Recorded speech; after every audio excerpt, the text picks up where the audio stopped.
안녕하세요. 안녕하세요. 페이턴트 피플 페피TV의 장별, 최별, 박별입니다. 와, 반갑습니다. 반갑습니다. 오랜만이네요. 저희가 오늘 모인 이유가 있죠? 2차 시험을 대비하기 위해서 저희가 이제 저희만의 팁을 드리고자 하는데 그 중에서도 이번에는 암기편. 암기가 사실 가장 큰 이슈일 그쵸? 거예요. 공부한다는 건 이해와 암기로 구성이 되는 거니까.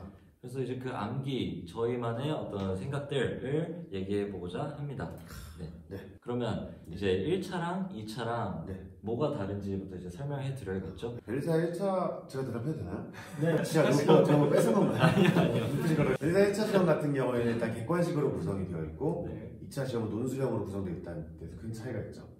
그래서 객관식 시험 같은 경우에는 내가 이걸 알고 있냐 모르고 있냐 단순히 그런 그렇죠. 문제다라고 보면은 2차 시험 같은 경우에는 아는 걸 넘어서 내가 적용할 수 있고 대답을 할 수 있냐. 좀 더 첨언을 하자면은 이제 1차는 지문이 나와 있으면 그에 대해서 자기가 옳다 그르다만 판단할 수 있으면 정답을 찍을 수 있지만 2차에서는 논술이 지문이 나와 있고 질문이 나와 있으면은 그거를 저희가 이해한 내용과 암기한 내용을 바탕으로 그 지면을 채워야 되기 때문에 완벽한 암기가 좀 필요하다고 생각하고 있습니다. 1차와는 다른 2차만의 어떤 암기 방법이 뭐가 있을지 저희들이 직접 어떤 식으로 암기를 했는지부터 먼저 말씀을 드리고자 해요.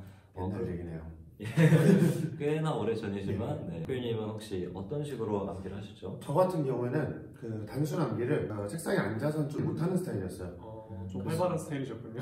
아, 그게 그렇게 되나요? 저는 앉아서 공부하는 건 최대한 이해하고 그 큰 틀 만드는 데 사용을 했고 이동하면서 갖는 특유의 집중력 같은 게 있어요. 아 맞아요. 뭐 버스를 탄다든지 아니면 산책을 한다든지 그때 가질 수 있는 특유의 암기력을 최대한 활용을 해야 된다라고 생각을 해서 되게 입으로 주절주절 되면서 많이 외웠습니다. 그런 버스나 막 지하철 이런 데서 주절주절 거기서도 그냥 입만 뻐긋뻐긋 하면서 립싱크죠. 아니, 요즘 저 이제 마스크 쓰고 있을 때 좀 괜찮아 보이겠네요. 그렇죠. 근데 대단하신데요? 그렇게 주절주절 하는 게 어쨌든 우리 논술 시험이잖아요. 그래서 이걸 써야 되는 거잖아요. 단순히 내가 외웠다라고 생각했는데 그걸 문장을 만들어 보려면 안 되는 경우가 많거나 아니 문장을 만들다 보니까 모순되는 경우가 많이 있거든요. 근데 그 입으로 하다 보면은 다 그런 걸 느껴볼 수가 있어요. 굳이 써보지 않더라도. 아 맞아요. 그런 말 있죠. 이게 자기가 말을 할 수 있으면 쓸 수 있다라고 해요. 사실. 아 진짜. 예, 그런 말이 그래서- 있었군요. 네. 그래서 이게 말로써 나온다는 거 이퀄 이제 쓸 수 있다는 거기 때문에. 네. 근데 네 그런 거죠. 그러면 최별님께서는 어떻게 암기를 하셨나요? 저도 이제 박별님이랑 같이 말하면서 하는 걸 좋아했어요. 근데 조금 다른 점은 저는 이제 밖에서 말하는 거는 좀 부끄럽다고 생각해서 그럴 게 없어요. 아무도 날 보지 않아요. 저는 이제 공부도 집에서 공부를 했기 때문에 보통 제 방이나 아니면 집안을 그냥 전체를 돌아다니면서 저도 이제 역시 마찬가지 돌아다니셨네요. 그게 이상하지 않아요? 집을 돌아다니면서 집이 엄청 크신가 봐요. 왜냐면 이게 앉아서 막 말을 하다 보면 뭔가 그 근질근질한 게 있지 않나요? 막 답답한? 되게 공감을 원하시는 것 같아요. 아닌가요? 아, 저는 근데 그런 거 있는 것 같아요. 그리고 또 하나 특징은 뭐 한 논점이 있으면 그 논점의 시작부터 끝이 있을 거 아니에요? 뭐 예를 들면은 뭐 특허부에 보정이 있다 하면 거기에 의 취지부터 해서 그 효과까지 이해를 하면서 제가 마치 특허법 강사가 됐다라고 빙의를 해서 가상의 인물 앞에 두고 막 설명을 하듯이 하는 거죠. 앞에 설명하듯이 하니까 훨씬 저도 이해가 잘 되는 것 같고 암기도 잘 되고 하더라고요. 샤멜님은 네. 어떠세요? 예, 저 같은 경우는 이제 뭐 그렇게 돌아다니는 것도 안 좋아하고 그리고 이제 뭔가 혼잣말을 하다 보면 남의 시선에 뭔가 주목받는 걸 되게 좀 불편해해서 그렇기도 하고 이제 저는 이제 독서실에서 혼자 공부를 했기 때문에 독서실에서 앉아서 판례나 특허법 중에서 중요한 조문의 의의 취지 같은 거를 강사님 책을 토대로 토시 하나 안 틀리고 좀 옮겨 써서 필사해서 외우려고 하는 그런 노력을 많이 했었던 것 같습니다. 그래서 아무래도 저는 좀 소극적이다 보니까 돌아다니지 않고 한 자리에 앉아서 엉덩이 무겁게 이렇게 성격이 드러나나요? 아 그러면은 보통 이제 쓰시면서 하셨다는 거죠? 예, 보통 안 외워지는 거는 한 3, 40번 이렇게 쓰면서 외웠던 것 같습니다. 아 이렇게 다 다르네요 정말. 같은 암기지만은 정말 다른 방법으로 하게 됩니다. 이제 기본적으로 2차 암기를 할 때 저희가 크게 두 가지 얘기를 하잖아요. 두 문자 키워드 아 보이는데요? 보이죠 여기.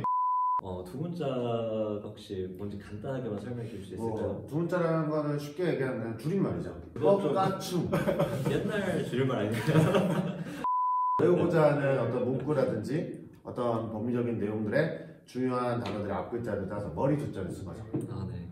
그럼 확실히 기억에 딱 남기는 좋겠네요. 그럼 혹시 키워드에 대해서도 간략하게 먼저 설명해 줄 수 있을까요? 판례나 아니면 다른 중요한 뭐 문구 중에서 중요한 단어를 핵심적으로 외웠고 외운 단어를 토대로 좀 더 살을 붙여나가서 외우는 그런 방식을 해요. 그럼 이제 각자 어떤 방식으로 두 문자 키워드를 네. 뭐 어떻게 사용을 했는지 네. 한번 박별님부터 차례대로 얘기를 한번 저 해볼까요? 같은 경우에는 뭐 일률적으로 키워드만 갖고 외웠다든가 아니면 두 문자만 갖고 외웠다거나 하진 않았고 외우고자 하는 문구들 있잖아요. 예. 그 문구들을 보면은 이게 센텐스 단위로 외우는 게 적절하다 싶은 것들은 키워드로 외웠었고 그게 아니라 뭔가 어떤 여러 가지 요건들을 제시해야 되거나 나열해야 될 때, 즉 누락을 하면 안 되는 상황일 때 아니면은 키워드로 외우고 싶은데 확 와닿지 않을 때 그때는 보통 두 문자를 활용을 많이 했던 것 같아요. 저 같은 경우에는 거의 키워드 비중이 조금 컸던 것 같아요. 그리고 제가 스스로 저만의 어떤 두 문자를 만들어서 암기를 한 적은 없었고 학원을 가게 되면 이제 강사님들이 또 네. 얘기를 해주시잖아요. 그 정도 선에서 이제 필요한 것만 좀 선택을 해서 두 문자를 썼고 보통 이제 키워드를 썼는데 특히 키워드 잡을 때도 네. 어떤 걸 키워드를 잡아야 되는지 처음엔 잘 모르잖아요, 네. 사실. 그러다 보니까 계속 읽게 돼요. 그러면은 자연스럽게 이해가 좀 더 잘 될 거고 계속 그 과정이 반복되는 거죠. 이해를 잘 하면서 또 키워드 선정을 하고 키워드를 암기하다 보면 또 이해가 되고 되게 선순환이 되는 그렇죠. 선순환이 되면서 결국에는 이해와 암기를 다 잡을 수 있는 거죠. 네, 그런 느낌으로 공부를 했습니다. 저는 주로 키워드를 생각했는데 키워드를 한 것이 판례에 중요한 뭐 문구가 있었으면 이 판례는 이 문구를 써야 된다. 아니면 어떤 문구가 나오면 이 판례를 당연히 써야 된다. 이렇게 좀 서로 뭐라고 하죠 그거를? 이걸 생각하면 이거 저거 생각하면 이거 뭔가 연계. 연계 서로가 연계되도록 A 판례를 생각하면은 키워드 B가 생각나고 키워드 B를 생각하면은 판례 A를 생각하고 이렇게 좀 왔다 갔다 할 수 있는 매칭을 시켰군요. 예 그렇습니다. 어휘력이 좋으시네요. 스피드 퀴즈인가요?